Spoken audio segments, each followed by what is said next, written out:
Breaking right now at noon, an explosion tears through a Chicago apartment building. Search crews looking through the rubble for any survivors. Sky Fox over the scene right now on West End Avenue near Central.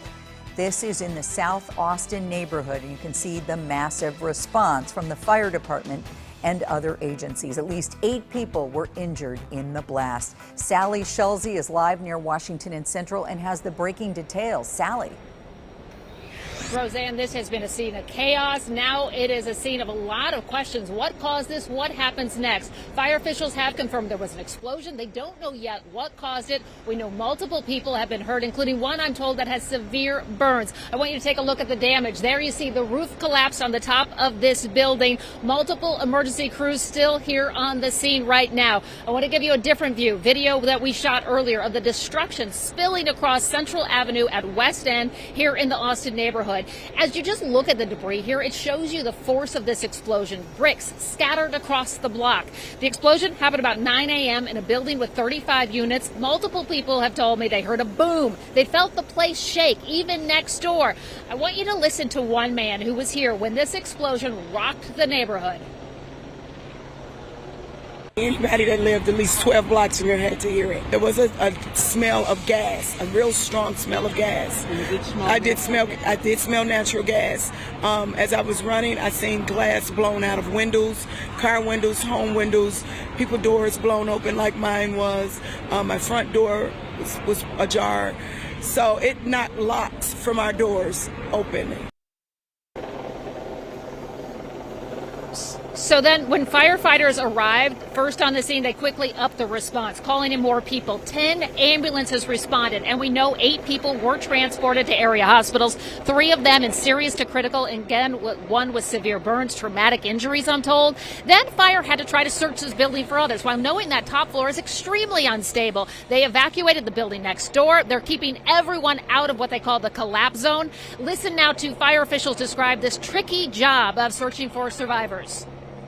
To the condition of the building, it called for a technical sort of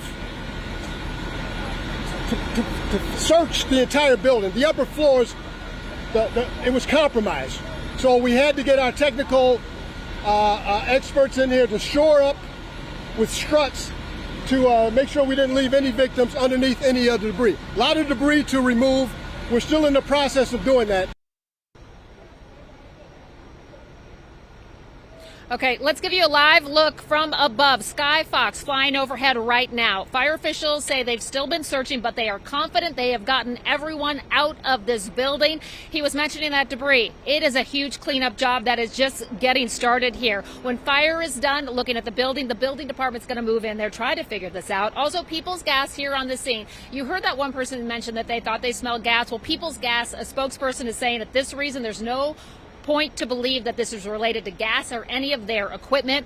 Red Cross also out here on the scene because right now multiple people don't know where to go. Not only people who lived in that building where the explosion happened, but also people who live next door. And around this area, they're keeping everyone out. I just spoke to one man who lived next door. I asked him, what are you going to do now? And he just broke down crying. He clearly didn't know. And on top of that, he was still so shaken to have his morning start out like this. He said he was getting ready to go to work and instead heard this boom, the place shaking. Again, he was in tears. So many other people standing around here in the Austin neighborhood wondering what is next. Lots of crews on the scene trying to answer some of those questions for them. We're going to be staying out here all day afternoon and bringing you the latest. We are live in the Austin neighborhood. Sally Schulze, Fox 32, Chicago. Sally, thank you. As she pointed out, there's the fire department, the ATF. We hear that bomb and arson may be at the scene, and the gas company and buildings department. Well, we're learning more about the building that collapsed. According to records from the Chicago Building Department, it has failed 17 inspections since 2005. The most recent violation stemmed from an inspection in February of 2020. It referenced cracks on the edge of the roof as well as a failure to connect a gas appliance to a flue or vent. We'll have another live report on this explosion coming up at 12:30.